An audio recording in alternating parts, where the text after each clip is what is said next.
Hey, everybody. Welcome to the Ronline Report. Today's guest, totally awesome, 8-time Mr. Olympia, Lee Haney, joining us all the way from Georgia. How are you, sir? Always great to have you on. Doing great, Ron. Always a pleasure to be on. We missed you in Columbus, Ohio, Lee. The show did go on despite the coronavirus shutting down the expo, and we did not have spectators at the judging for either Friday or Saturday, which was definitely strange. It was an empty auditorium, but the show went on, and I'm sure you saw the results. I wanted to get your take on it. We had first place William Bonac, who was second place last year at both the Arnold and the Olympia. Second place was Dexter Jackson. This is his final year competing. Third place was Big Ramy. First time we'd seen him in a year and a half. Fourth place, Steve Kuko looked great. And fifth place, Sergio Oliva Jr., who we also had not seen in a year and a half. So, who really stood out to you? Who looked good to you? What were your thoughts on the show? Well, you know what? I had a chance to watch it online, me and my wife, and we really enjoyed it. I was really impressed with everybody. The guys came in fantastic shape. Bonac, I felt should have won. He was a deserving winner. He looked great. Olivier, who had been missing for a while, came back in superb shape and condition. I saw that he also got an award for the best presentation. Yeah, So yeah. that was awesome to see too, because I really feel athletes should be rewarded for those efforts in doing that. That's something that sort of dropped by the wayside in the past few years. Yeah. So and then Big Ramy was missing. I was really, really impressed with him. He came back. With a package that was out of this world. 300 pounds, Lee. 300 pounds. Oh Imagine my that. goodness! He looked. I could He looked. imagine that. He looked every pound of those 300 pounds too. Man, Big Rummy wasn't far from the mountain that was in the Arnold Strongman. Well, actually, people took pictures with him, and that man is a giant, 6'8" or 9. I think Yeah. he's like 440 pounds. But yeah, it puts you things in perspective. But as far as bodybuilders, Big Ramy he's a monstrous human being. He is, man. I was really impressed with him. Happy for him. Dexter, last year, I feel. Dexter is still great. I guess he's bowing out because he feels okay. It's time to do something else. Yeah. But as far as his physical condition was concerned, I love the way he looked. He looked fantastic. So hats off to him to be in the game this long and to go out at the top of the game. It says a lot. So I'm very, very proud of him. Very impressed with what he's accomplished over the years. Bonac looked fantastic. Matter of fact, Shirley had him pick the win. She said, "I'm telling you, that's going to be the winner," And guess what? She hit it right on the nail. Who did you have? And, very impressive. He looked great. All of his lines were there. He peaked perfectly for the show. Yeah. So very well deserved winner. Did you, when you were watching the show, did you personally have Dexter winning? Well, I tell you what, I felt it could have went any way between the three. Because Big Ramy didn't miss a beat. Yeah, he didn't. Big as he was, I heard in the commentating that he looked a bit better in the evening than he did for the morning show. I heard that. He always looks better. Like when the Olympia is a 2-day event now, he has a track record of looking better the second night than he does the first night. A lot of guys do. I'm not really sure why. Well, let me tell you, I can tell you why, but we'll get into that as we move further into the discussion. Sure. One random question that just popped into my head, but I have to ask, Lee. You retired at 31 years old, right? Right. With 8 Mr. Olympia titles.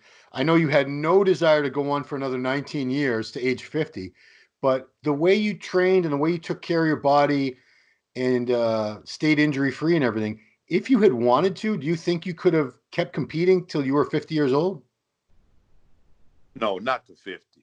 Okay. No, the life of the athlete is maybe I could have, but when you're at the top of your game, yeah, that means you're doing everything that you can think of as far as prep is concerned, discipline, you're holding your breath, you're going at it with all that you have. Yeah. See, and that's the difference between placing third, fourth, fifth, or sixth, or even second. When you're on the top, number one, as Dorian can contest, agree with, as Ronnie could agree with, as Phil he could agree with, and also Jay Cutler. When you're on the top at that level, you're pushing everything that you have into staying on top. Everything that you have, you're leaving no stone unturned. Yeah. And with that being said, the kind of stress, physical stress that you're putting on your body to stay there, not only the physical, but the mental, is mind-blowing. Yeah. You know, so if you haven't never been there before, then the pressure is not the same. Right. So you could definitely tear yourself up by trying to protect what's yours, your crown. Yeah. And for that reason, no, I couldn't have made it to 50. You know, Dorian didn't. Ronnie did. No. You know, there's a price to pay. That's a whole nother level of thinking. Yeah. Okay. We are here today to talk about a new book launch. I have a book on my bookshelf that came out, I don't know when, it's called Totally Awesome. When did that come out? Like 1984, 1986, something like that? 85. I had just did it around 86, I believe. Yeah. I had just written the book, having won the first Mr. Olympia. Wow. Matter of fact, Shirley, give me a copy of the book, baby. She bringing you the old one or the new one? Book. Yeah, she's my secretary. Well, I'm her secretary. Yeah, exactly. I'm sure you do quite a bit. That right, baby? Yeah. Yeah, so that's when I first wrote the book. Yeah. And here we are today, 2020. And it was time to bring this book back out again. I'll tell you what happened. Yeah. You know, I had some people to at a recent signing, several signings, to come up and ask me if I would sign the book. And I said, well, what do you get this book?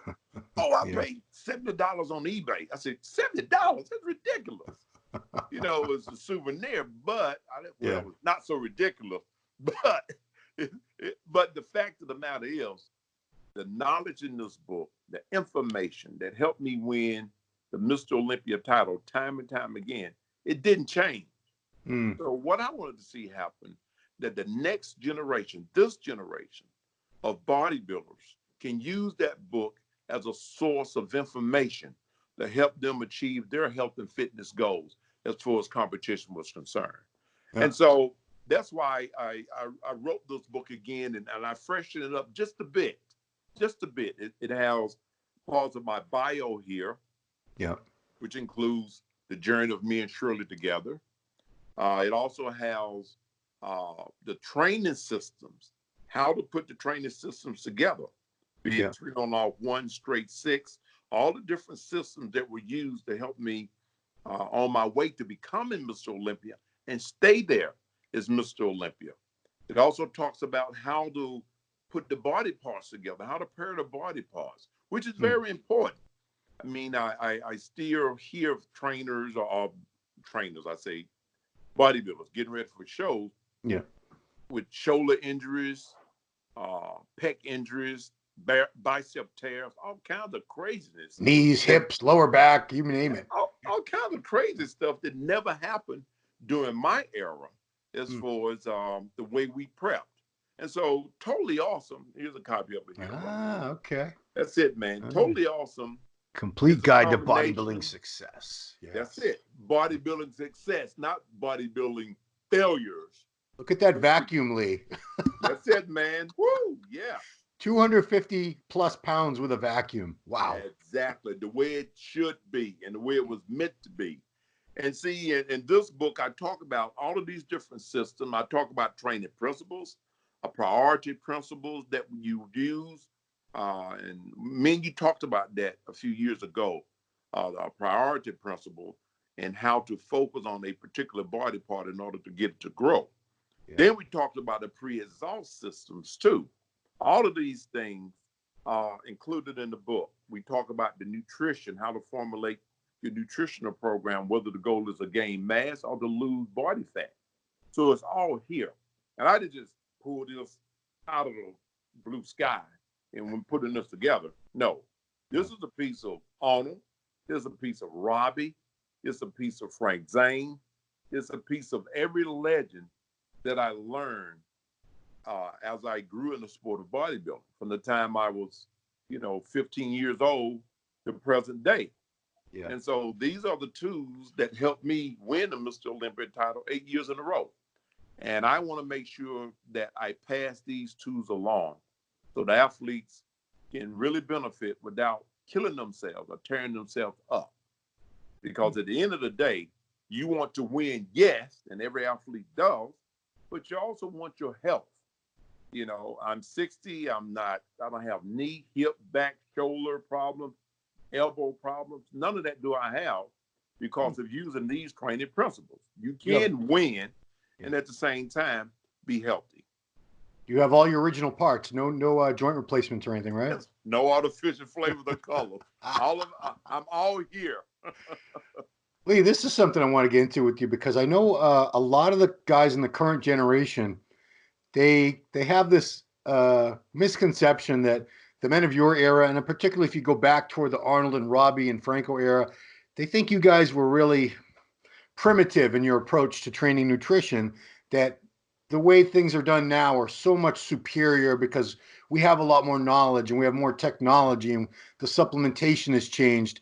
They don't believe that you can learn much from past generations of bodybuilders because they think the way that most guys train now and eat now is just so much better, so much more effective. What do you say to that? Well, that's not true because I can see it in the quality of the physiques. Because the standard of in which we had to live by during that era, you had to keep your waist small. You had to have muscle separation. You had to have cross striations. All of that you had to have. You wasn't given a pass because you had a big muscle. It had to all fit together within a quality physique. Yeah.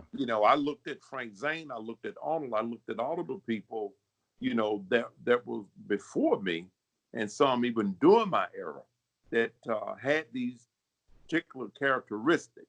And that's what bodybuilding was supposed to be. That's what it's supposed to look like. Now you see bigger bodies, but what about the quality? That's not all there.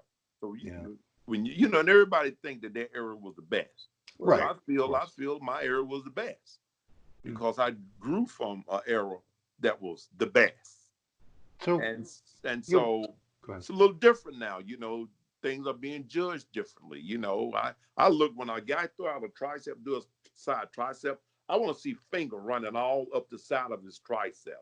When he does the most muscular, I want to see striations running all over his chest. I want to see a split in the pecs, as Franco had, or as Arnold had. These triceps like Mike Tristan, all over the place. Samir. You had that. You had that too on your. You had the deep cross striations on your triceps. I remember also. Oh yeah, man. We had to have it. That was part of the game. So man, when I'm looking at physiques now, I really see a greater quality, for the most part, in classic physiques than I do in bodybuilding. I see bigger muscles. Yeah. But as far as the quality, that Chris Hart quality, I don't see. It's not there. Period. Why is that, do you think? Well, hey, man, hair up and grow it. So as you grow it bigger, you grow it faster. And with your new technology and your new knowledge, guess what? You miss the quality of it. Man, you can't rush a Michael D'Angelo picture. You got to take your time and paint one bit at a time. That's what we did in bodybuilding. It's a sport of longevity. You look at Dexter. Dexter, beautiful quality. Look how long he's been in the game. Look how long. So he has all of that. Well, that's why Big Ramy, everyone's waiting for him to show that type of quality like someone like a Dexter has, and we just don't. I don't see. He gets very, very lean, but there's not a lot of deep separation between the muscles. There's not a lot of cross striations, not a lot of detail. And then you think back and realize this guy turned pro in 2012, and he'd only been training a couple of years at that point. So he's really only been training about 10 years total. And he went from, in those first 2 years, I believe he went from something like 190 to 300 pounds in less than 2 years. So he piled on that mass just almost immediately. And another thing that you've talked about when we used to have the column together was the frequency of training, because, you know, in your era, it was very commonplace. Everybody trained body parts twice a week. I think in the Arnold days, sometimes even 3 times a week. Right. Whereas the guys now would say, "Oh my goodness, that's overtraining. That's just way too much. You know, you need more time for recovery." And they train a body part. Many of the guys now train a body part just once a week. Like Monday will be chest day, Tuesday will be back, Wednesday's legs, Thursday's shoulders, Friday is arms, something like that. And therein is the problem. Therein is the problem right there. When you train once a week, yeah, you can grow a bigger muscle, but what about the quality of the muscle? That is why the physiques are lacking. It's because of the training systems. You know, during Arnold's era, you had a straight six. You know, was a straight six. There's more during that particular time. I grew up on a straight six. Then I evolved into a 3-on-off-1. So I talk about that in my book. The 3-on-off-1 gave you, yes, quality, gave you just a bit more recovery time, and allowed the muscle to grow just a bit more. Because from 1984, the first Mr. Olympia, to 1991, only gained 11 pounds in 8 years as being Mr. Olympia. So what is that saying? Everything was in its place where it needed to be over a period of time to get better and better and better, but at the same time maintaining the shape and the separation of the muscle.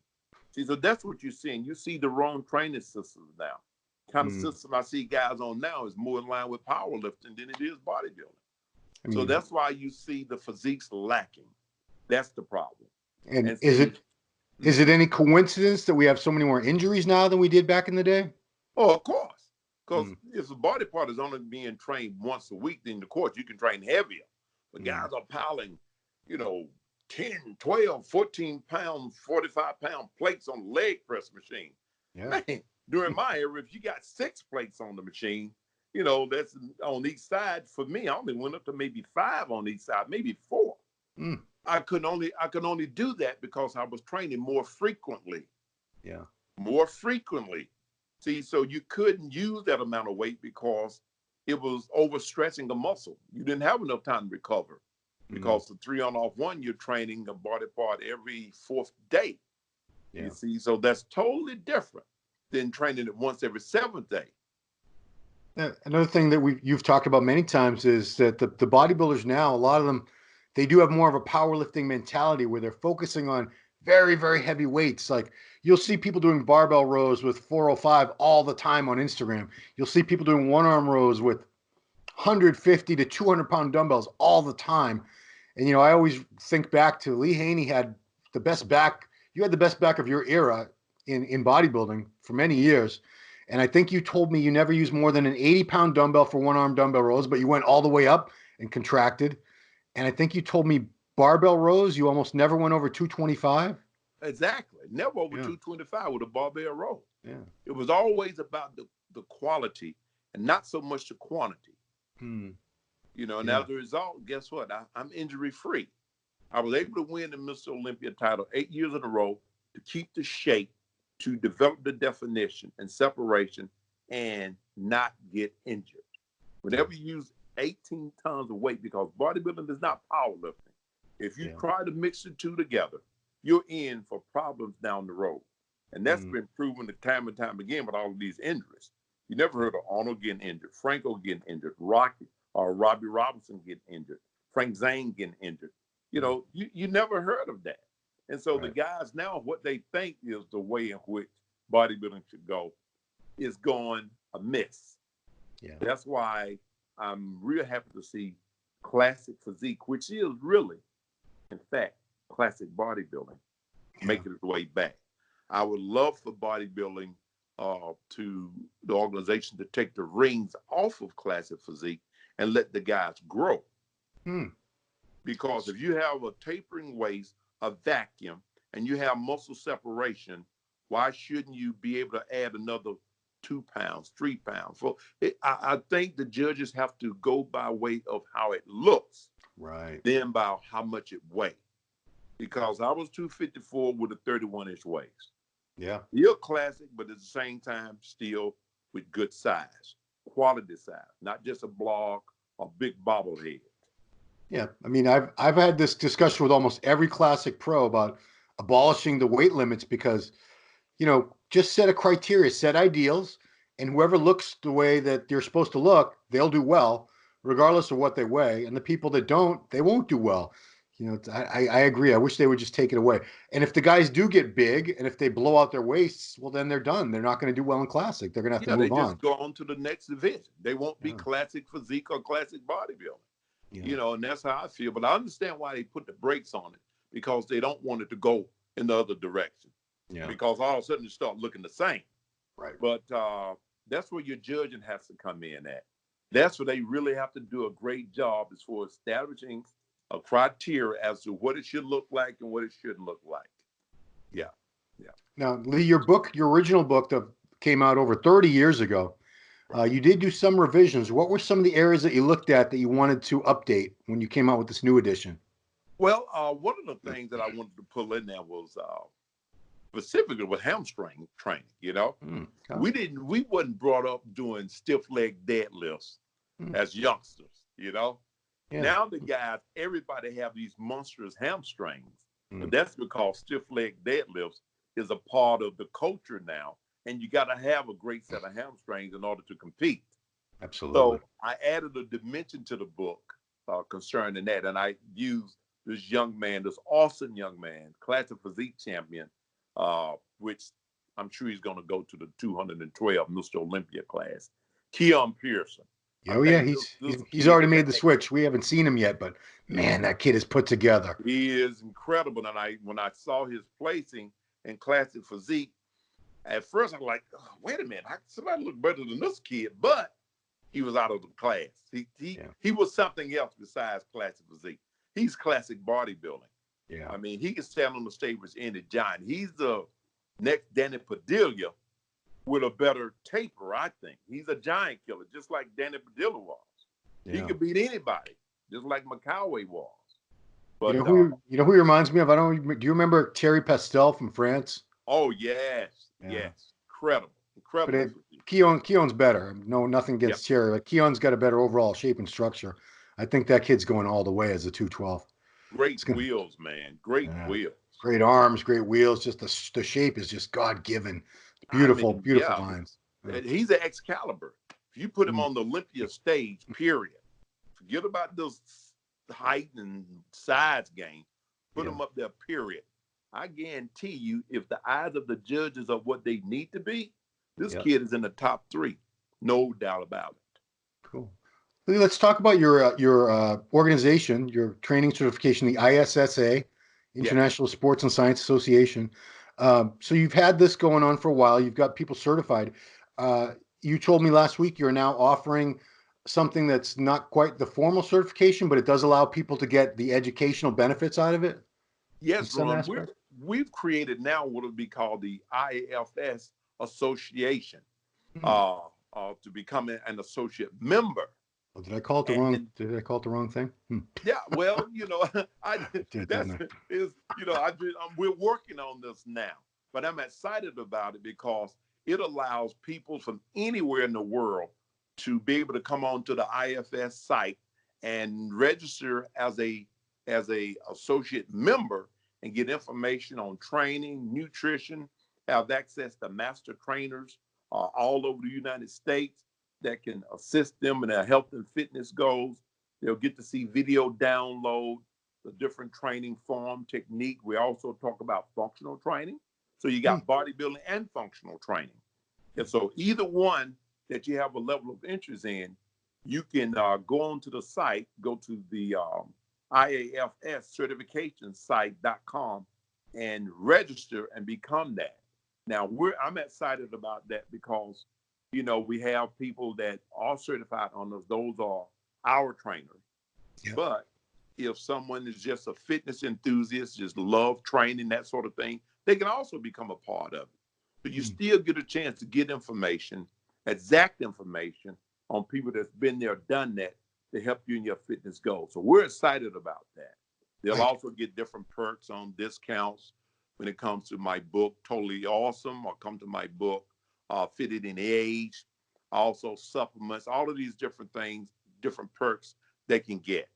And then we also have with people who are certified on the IFS, there's going to be a directory set up whereby the regular people can go there and find out where these trainers are located, their region of the country, also their contact information, their Instagrams, and all of this good stuff. So we're repackaging the IFS to be inclusive for anybody who want to be a part of the Lee Haney team. Cool. So the two websites are leehaney.com. That's easy to remember. Right. And what's the IAFS website? IAFS certification.com. Easy So the enough. whole Yeah. word certification, www.iafscertification.com. I apologize. I shouldn't have messed that up. It's right there on your shirt. And I said some other organization. I'm slow sometimes, Lee. It's probably need a nap. Yeah. So how has that grown over the past? You've had that organization now, IAFS, for how long? Oh, close to about 10 years now. Wow. Yeah, it's continuing to grow. We continue to draw people from all over the place. Israel, we got somebody certified in Israel. Also Brazil, Canada, different countries. So we're continuing to grow, continuing to give great quality information to trainers. We're unique. We're the only one. This is the only certification program created by 8-time Mr. Olympia. So it's been there, done that information, not somebody just read a book and said, let me put something together. I've lived it, been there, done that. And so have the people who are involved in our certification. Now, I'm a little hazy on this. Did you open up another gym in Atlanta, or are you going to? No, not a gym. No. I don't, Okay. but what I do have is a functional training center in which I work with doctors and write an exercise prescriptions for people. And the trainers involved with me, they do that also. So we're setting it up in such a way that we're passing the work off to the different trainers that's certified. That's why this directory and map is going to be so important. So people seeking services from the trainers, particularly ones certified under us, can go there and find out where our trainers are located. Okay. Now, because I know you had an amazing gym for years in Atlanta called the Animal Kingdom. Oh, yeah. Lee Haney's Animal Kingdom. People still talk about that place. I always hear people mention it now and then. Do you get a lot of your fans asking if you could bring that gym back or a different version of it? Well, I do get a lot of people asking me that, and so who knows? We'll have to wait and see what time has to say. But I'll tell you what, right now, the certification program got me very, very busy. I'm sure you got plenty on your plate, Lee. Yes. Cool. Last question is how is this coronavirus thing affecting Atlanta? Do you know? Well, people are on their toes concerning, what happens next. I think is people stay vigilant, doing the things that the powers that be, direct them to, as far as washing their hands, sanitizing things. Another thing I would add too, keep the immune system nice and strong. Matter of fact, I put something up earlier. What I'll be doing it again today, but I added something to a word that Sean Ray sent out earlier. But using things like echinacea, golden seal, elderberry, zinc, ginger, these type of teas along with honey, all of these things help to boost your immune system and making sure you keep the diet nice and clean. More aimed towards good, clean foods, which we know that in bodybuilding, we're the healthiest audience out there. So if we do those things and be very, very careful of dairy, we'll stay ahead of the game because dairy creates mucus. When I say dairy, I'm saying cow milk products. So just be careful of those things. Drink plenty of water, get your rest. And I mean, if something were to occur towards your health, at least you have something to fight it off with. Yeah. I commend you for the supplement line that you have that people can check out on leehaney.com. It's not pre-workouts and protein powders, and it's not the typical what you'd expect a legendary bodybuilder to come out with. You have so many things to protect your health, antioxidants, herbs, all kinds of things just to be much healthier, which, I don't think most bodybuilders realize that if you're not really healthy, you're never going to be a great bodybuilder. If your insides are not functioning properly and your body's not in balance, you really can't do this at a high level, at least not for very long. Exactly. Your health is your wealth, and your food is your medicine, and medicine is your food. So if you look at it that way, you'll stay ahead of the curve and you'll be able to function on a top level for a longer period of time. Cool. So Lee, this book, totally awesome. Is it available now? How can people get this? Yeah, you go right to my website at leehaney.com and order it, and we'll have it autographed and shipped to you right away. Wow, excellent. We may be putting it out on Amazon here pretty soon too, but most of the athletes and the fans, we just shipped them from all over the world yesterday. Japan and Switzerland, Sweden, Australia, Hungary, Belgium, France, all over the place. And I mean, I was just totally blown away by how the book has been received already. But it is the manual. It is the manual. If you want to know how to do it, how to do it right, and do it for a long time, then get Totally Awesome. It's all about who I am. I mean, 60 years old, 8 Olympic titles. Young. Yeah, but I'm saying you walking around like a mobile, injury-free. I don't know too many champion bodybuilders. Just, there's only one other 8-time Mr. Olympia, and unfortunately he's been riddled with problems with his joints and his back, Ronnie, and two totally different 8-time Mr. Olympias. I'm not saying he wasn't cautious and stuff, but you're a shining example of the longevity that is possible. You can be a high level bodybuilder and do it at the level you did, and still come out of it unscathed and healthy and mobile. And and you're able to play with your grandchildren. That's it, bro. Hey, that's a lot of energy there. So, the whole key, Ron, that I've always preached over the years is exercise to stimulate, not annihilate. Stimulate. And that's one of the principles behind what I talk about in the book of pre-exhaust. By pre-exhaust, getting the muscle to respond by fooling it into thinking that you're using 800 pounds when you're only using 200. Yeah. The result is still growth, but to the extent that it don't tear up your joints. Yeah. Your two catchphrases that I've always stuck in my head were stimulate, don't annihilate, and the other one is you can't flex fat. That's right. You'll always be remembered for those two phrases. There's so much wisdom in those. Just if you could take those two things to heart, you'll go pretty far. There you go. You won't get hurt. You'll grow, and you won't be fat.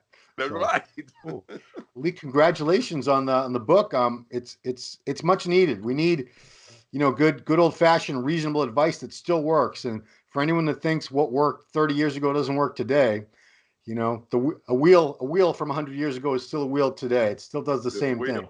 That's right. There's no reason to reinvent it. If it ain't broke, don't fix it. That's my catchphrase. That's it.